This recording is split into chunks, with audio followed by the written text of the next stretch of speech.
depositamos ante ti a través de la sangre de tu Hijo Jesús. Señor, te pido que tomes control de los aires, satura los aires con tu presencia, de cada mente, de cada vida que está aquí presente, Señor, así como los que están en las redes sociales. Los bendecimos en el nombre de Cristo Jesús, y que seas tú el Maestro por excelencia, que seas tú ministrando las vidas, en el nombre de Jesús. Amén, amén y amén. Gloria a Dios. La cita bíblica está en Hechos 2, verso 1 al 4. Hechos capítulo 2, verso 1 al 4. Dice la palabra de Dios, la venida del Espíritu Santo. Cuando llegó el día de Pentecostés, estaban todos unánimes juntos.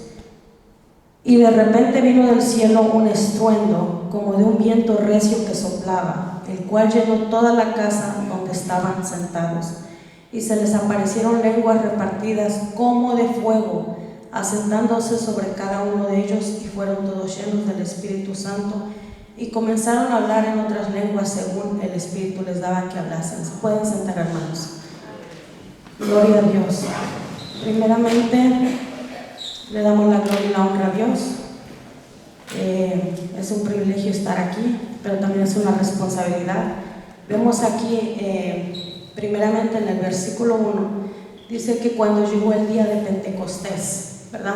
Ellos estaban en una fiesta, ¿verdad? En esa fiesta se celebraba anualmente, la fiesta también conocida como la fiesta de las semanas, ¿verdad?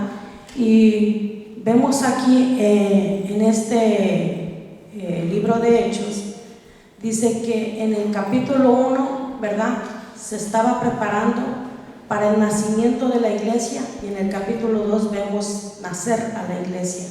En el capítulo 1 los discípulos estaban esperando la venida del Señor, y en el capítulo 2 viene, ¿verdad? Dice en el capítulo 1 estaban esperando que la iglesia naciese, y en el capítulo 2 nace la iglesia.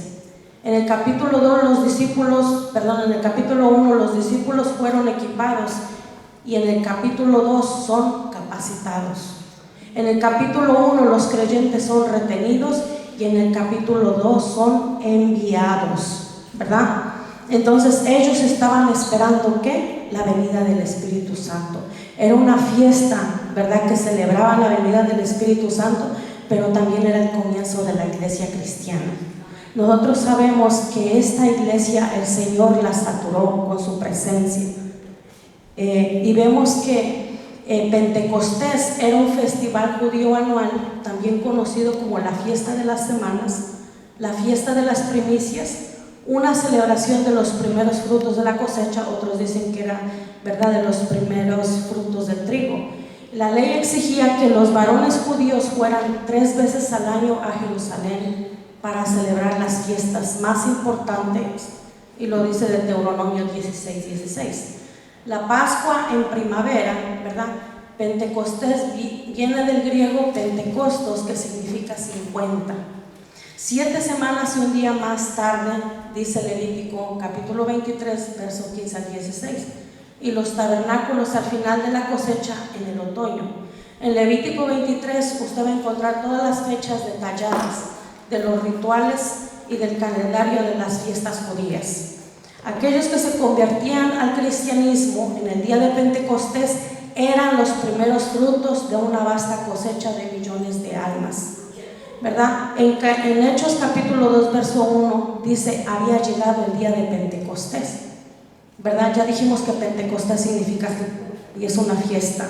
Ahora, el día de esta celebración, dice la palabra de Dios en el verso 1, que estaban todos unánimes juntos. Esta palabra viene del griego, que significa homotumadón, y significa estar de acuerdo. Todos estaban de acuerdo, porque nosotros podemos estar aquí reunidos ahora y quizá usted esté pensando en los frijoles que dejó en su casa, el otro esté pensando en que ¿por qué me pusieron a mí? ¿Por qué no lo pusieron a él? ¿Verdad? Entonces puede haber muchos, podemos estar aquí, pero no todos estamos aquí, ¿verdad? Quizá usted está viajando ahorita en República Dominicana, o está tomando el sol en otro país, ¿verdad?, pensando en el viaje que va a hacer. Dice, también esta palabra significa de mutuo consentimiento, mantener la unidad del grupo. Cuando nosotros nos reunimos aquí es para mantenernos ¿en qué? En unidad. Le explico esto. Las brasas, cuando usted va a hacer un asado, pone muchas brasas, ¿verdad? Y lo prende. ¿Cómo esas brasas se van a mantener ardiendo? Cuando todas están juntas. Pero si una se empieza a apagar, ¿verdad? ¿Qué empieza a pasar?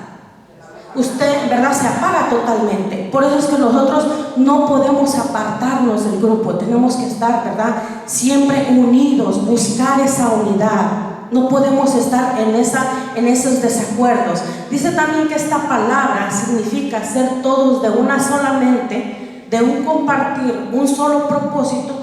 Y los discípulos tenían unanimidad intelectual, armonía emocional y una sola voluntad en la iglesia recientemente fundada. La palabra homotumadón indica armonía, la cual conduce a una acción, ¿verdad? Cuando todos estamos en armonía, nosotros vamos a poder emprender las cosas que el Señor nos ha mandado a hacer. Y esto es lo que estaba aconteciendo con la iglesia primitiva. Esta iglesia primitiva en el capítulo 1 habla de que estaban 120 unánimes juntos, ¿verdad? Ellos estaban en oración, estaban en ayuno, estaban en una casa. Y dice aquí la palabra de Dios que ellos estaban todos sentados juntos, ¿verdad? Es importante lo que recalca aquí, la unidad en el cristianismo. Tiene que haber unidad y la base de todo es fundamental, es el amor, ¿verdad? Porque sin amor nosotros nada podemos hacer. Si usted no se mueve por el amor, usted no se levanta a cocinarle al esposo, usted no se va a levantar a venir a estudiar. ¿Por qué? Porque usted no siente ese amor, por esa pasión por Dios, ¿verdad? Entonces dice aquí, voy a continuar leyendo, ¿verdad? ¿Qué es hablar en lenguas? ¿Verdad? Esa es una de las preguntas. Es la evidencia inmediata en 3 de los 5 relatos, ¿verdad? Y es la glosolalía, porque los oían que hablaban en lenguas. Hechos 10:46. Glosolalía, término derivado del griego glosla, que significa lengua, y laleo significa hablar. De acuerdo con los lingüistas, es la vocalización fluida de sílabas sin significado comprensible alguno. Hablar en lenguas representa el cumplimiento de profecías de Isaías y de Jesús. Acuérdese que en Isaías, se lo voy a parafrasear, dice que hablaré a otro pueblo en otras lenguas, ¿verdad? Entonces en Marcos 16:17 dice la palabra de Dios, ¿verdad? Que Dios los iba a dar, ¿qué? El bautismo del Espíritu Santo, porque Juan bautizaba en agua, pero el Espíritu Santo cuando viniera los iba a bautizar en Espíritu Santo y fuego. Y una de las señales, ¿verdad?, era el hablar en lenguas, para confirmar que el ministerio de los apóstoles, porque es una confirmación directa que el Señor los envía, ¿verdad?, afuera, les da ese dínamos, ese poder. Porque la iglesia de hoy necesitamos poder. Dios nos ha dado esa autoridad. Por eso dice la palabra de Dios en Marcos 16:17-18, ¿verdad? Que Él nos ha dado ese poder y esa autoridad. ¿Para qué? Para echar fuera, ¿qué? Demonios. ¿Dónde está esa autoridad? Nosotros la vamos a conseguir por medio del Espíritu Santo, por medio de esa llenura. Ahora, no significa que las personas que no hablan en lenguas no están llenas del Espíritu Santo, porque todos recibimos al Espíritu Santo cuando nosotros aceptamos a Cristo como nuestro Señor y Salvador. Ninguno lo tenga en poco porque usted no habla en lenguas. Y dice la palabra de Dios que el que habla en lenguas, ¿verdad?, tiene que haber edificación, tiene que haber alguien que las interprete. Si usted está hablando en lenguas, su espíritu de usted se está comunicando con Dios, pero el que está al lado oyendo se quedó con un signo de interrogación. Y si yo le pregunto al que estaba hablando en lenguas, ¿tú entendiste lo que hablabas en lenguas? No. ¿Entendiste lo que Dios te estaba hablando? No. Entonces, el hablar lenguas no es un desorden. ¿verdad? Dice que el espíritu de los profetas está sujeto, está sujeto ¿a quién? A los profetas, ¿verdad? El Espíritu Santo, mire hermano, nosotros la iglesia muchas veces se mueve por las emociones. Y esto, el evangelio no es por emociones. Porque cuando viene la prueba y usted está lleno de emociones, ¿sabe qué? Usted se va a apartar de los caminos del Señor. Amén. Amén. Si viene la prueba fuerte que lo sacude, la pérdida de un hijo, ¿sabe qué? Muchos van a abandonar la fe. Amén. Muchos se van a ir a hacer otras cosas indebidas, porque el diablo, cuando uno pierde un hijo, te dice: toma alcohol para olvidar, fuma, necesitas cocaína, necesitas droga. Que el Señor reprenda al diablo. ¿Sabe qué es lo que nos da esa resistencia y esa fortaleza? Es el Espíritu Santo. Entonces dice, ¿verdad?, que el hablar en lenguas es una prueba de la resurrección y glorificación de Jesucristo. El hablar en lenguas es una evidencia del bautismo en el Espíritu Santo, como dice Hechos capítulo 2 verso 4, que ya leímos. Es un don espiritual para la edificación personal. Cuando usted ora a Dios, usted se está comunicando con Dios. Si usted no tiene la interpretación de lenguas, entonces usted baja la voz. También dice el apóstol Pablo que el que habla en lenguas tiene que haber por lo menos 3, ¿verdad? Porque los otros 2 van a estar juzgando, ¿verdad?, ¿qué es lo que se habló? Y Dios, cuando da la interpretación, Dios no es un Dios de confusión. Dios es un Dios de verdad. Entonces nosotros también dice aquí que el hablar lenguas es un don para la edificación espiritual de la iglesia. Y quiero hacer un paréntesis en este instante. ¿Por qué es un don, verdad, para la edificación de la iglesia?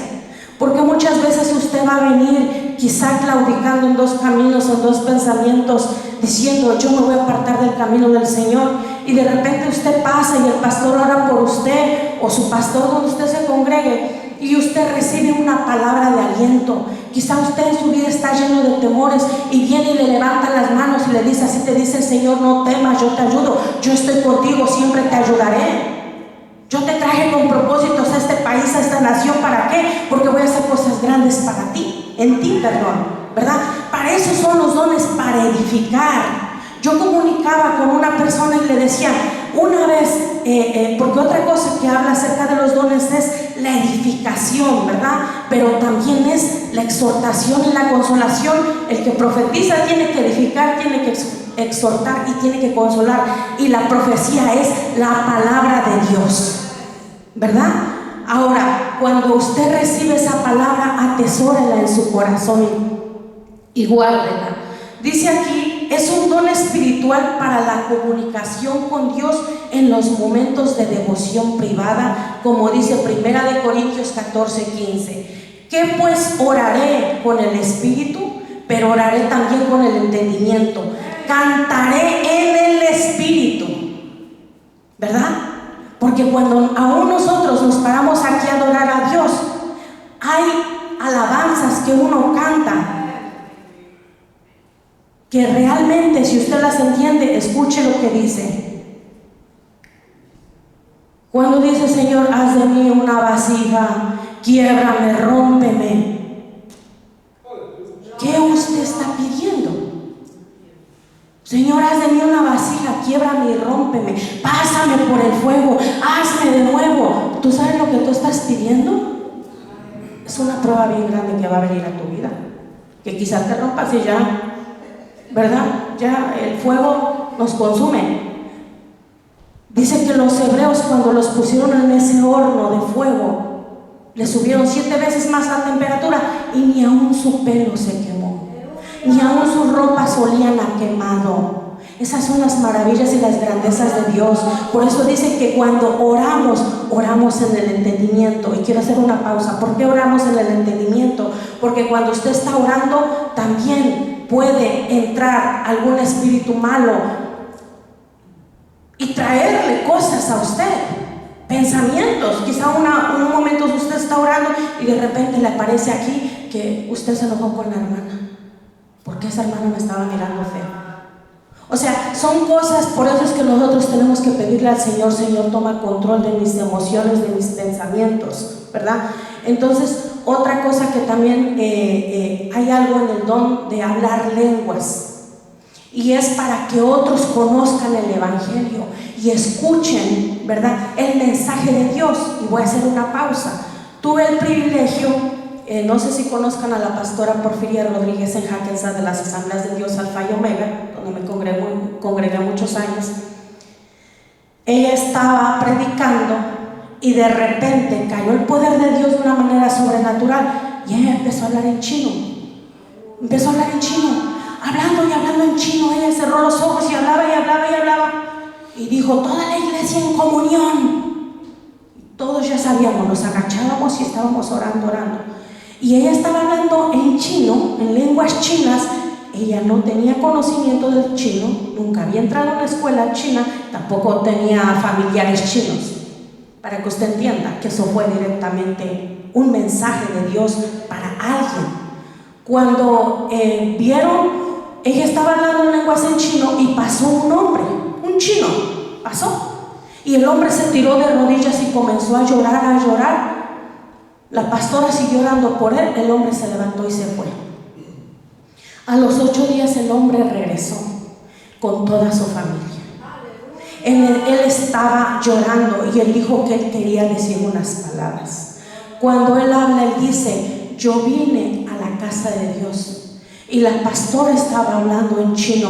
Cuando yo pasé por la acera de la iglesia, las puertas estaban abiertas y yo escuché que Dios me estaba llamando y me estaba diciendo: ven, entra, porque hoy es el día que tú tienes que arreglar tu vida conmigo. Si hoy tú no entras, tú vas a morir mañana.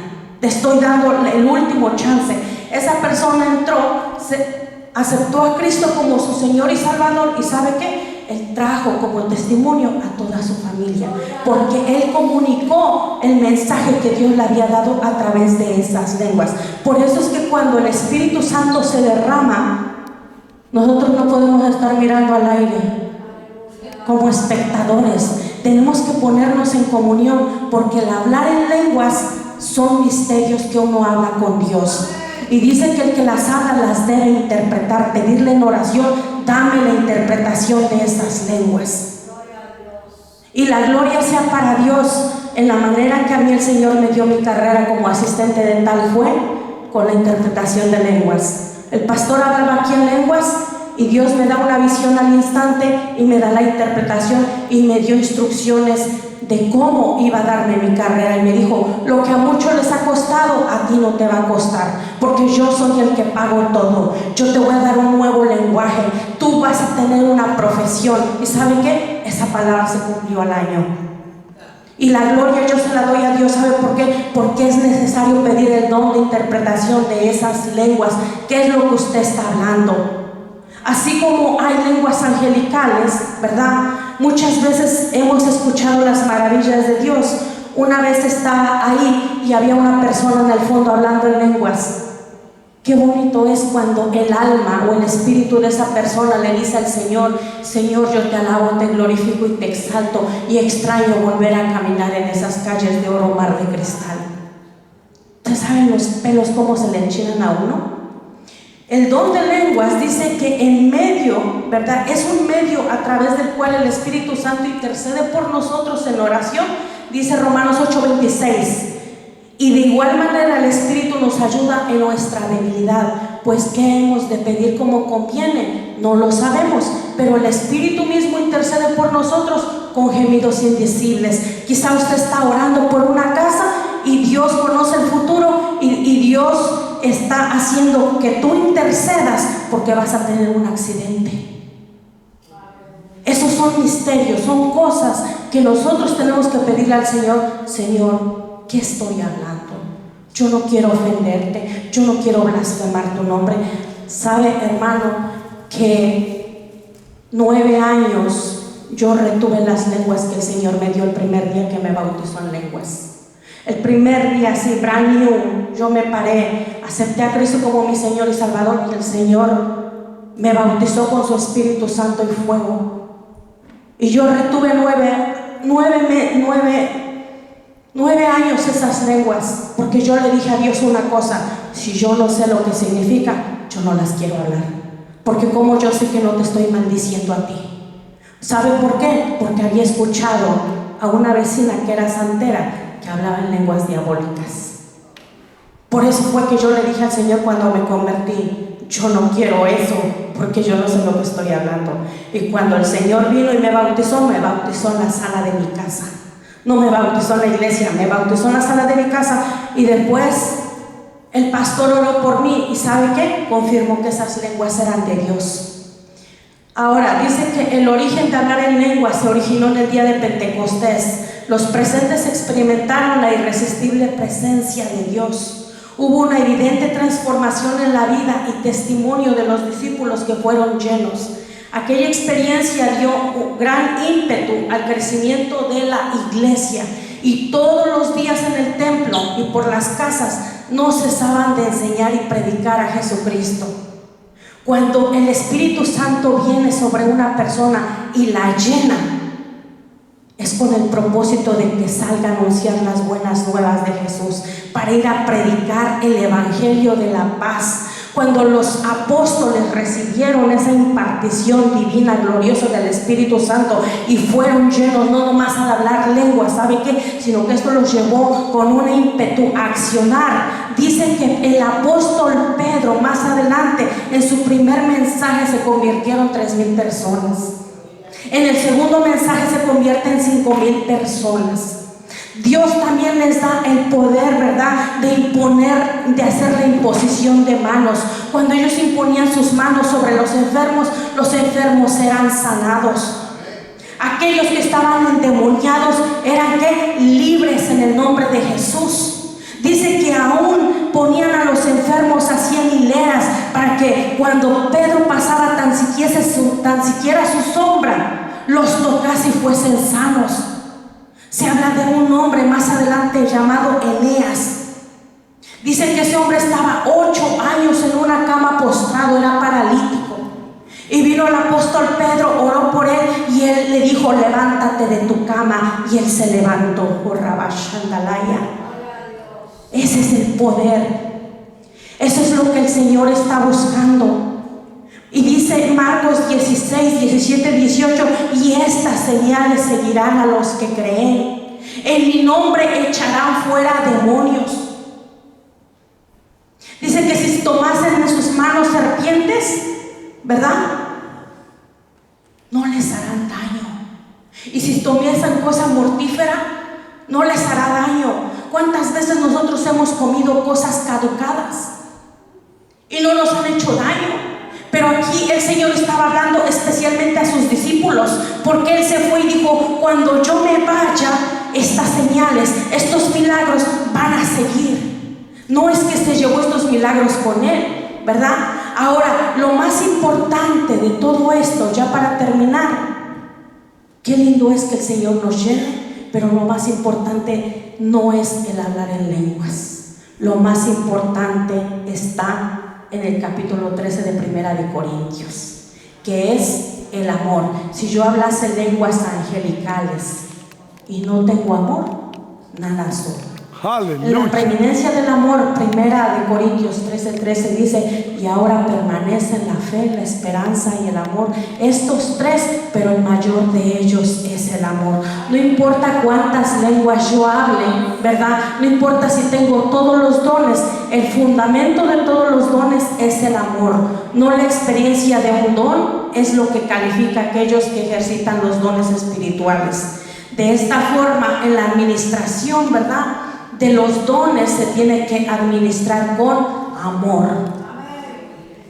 Recuérdese, el amor es lo más importante. Que el Señor les bendiga. Amén.